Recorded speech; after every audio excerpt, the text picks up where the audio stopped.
There is a mistake so common that almost everyone makes it without realizing it. They wake up in the morning, they look at their circumstances, and then they decide what is possible. If the bank account looks good, they feel secure. If it looks bad, they feel worried. If the relationship is thriving, they feel loved. If it feels distant, they feel rejected. Without noticing it, they have allowed the present moment to tell them who they are. But what if the present moment is not telling the truth? What if the reality you see today is already old? Imagine looking through a photo album.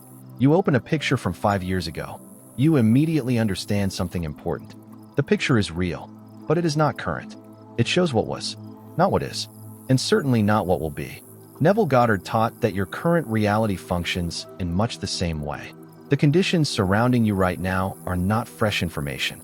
They are a delayed reflection, an echo, a photograph developed from assumptions you previously occupied. That changes everything.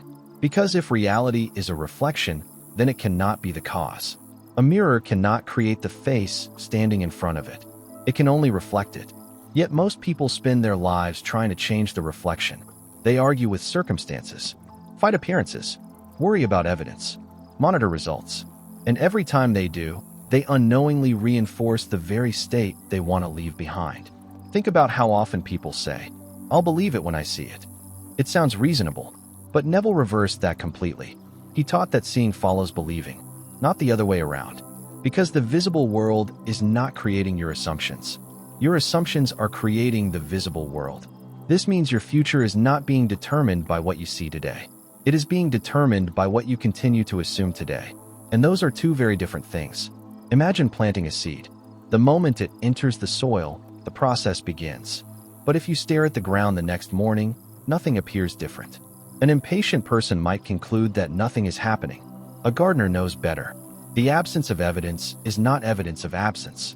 Growth is occurring where the eyes cannot yet see. Manifestation follows the same pattern. Most people plant a seed, then immediately start watching the ground, checking, measuring, questioning, doubting. They become so focused on the visible world that they abandon the state that created the seed in the first place. Neville wanted people to understand something much deeper. The visible world is always behind. Always.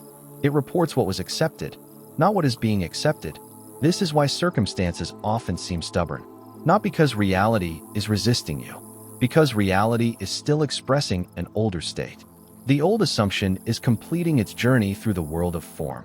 Many people interpret this delay as failure. It isn't. It is simply the lag between consciousness and manifestation. Think about an echo. You shout into a canyon. The sound leaves immediately. The echo returns later. No one hears an echo and assumes the original sound was never made.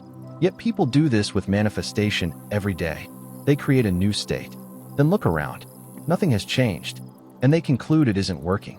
But reality is simply echoing the past. The new state has already been selected. The new assumptions have already been planted. The new identity has already begun shaping tomorrow. The echo just hasn't arrived yet. This is why persistence matters. Not because you need to convince reality, because you need to remain loyal to the state that is creating reality. Most people are trying to create a new future while emotionally reacting to an old reflection. That creates conflict. The old picture keeps pulling them back into the old identity. Neville taught that the solution is surprisingly simple. Stop giving authority to appearances. Stop treating current circumstances as final. Stop allowing the reflection to define the person standing before the mirror. Instead, return again and again to the state you have chosen. The state of abundance. The state of love. The state of success. The state of fulfillment. Not occasionally. Consistently.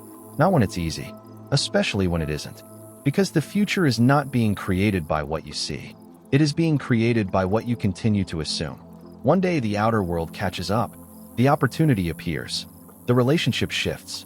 The breakthrough arrives. And when it does, it often feels natural. Almost obvious. Because by then, you have already lived in that state internally for so long that the external manifestation feels like a delayed confirmation. Not a surprise. So remember this. The reality you see today is not predicting your future. It is revealing your past. Your future is being written right now. In your assumptions. In your identity. In the state you choose to occupy. And if you stop letting yesterday's reflection define tomorrow's possibilities, you will discover something remarkable. Reality was never leading you. It was following you all along. And if this message resonated with you, don't forget to like this video, subscribe to the channel, and hit the notification bell, because what you learn next could change your life.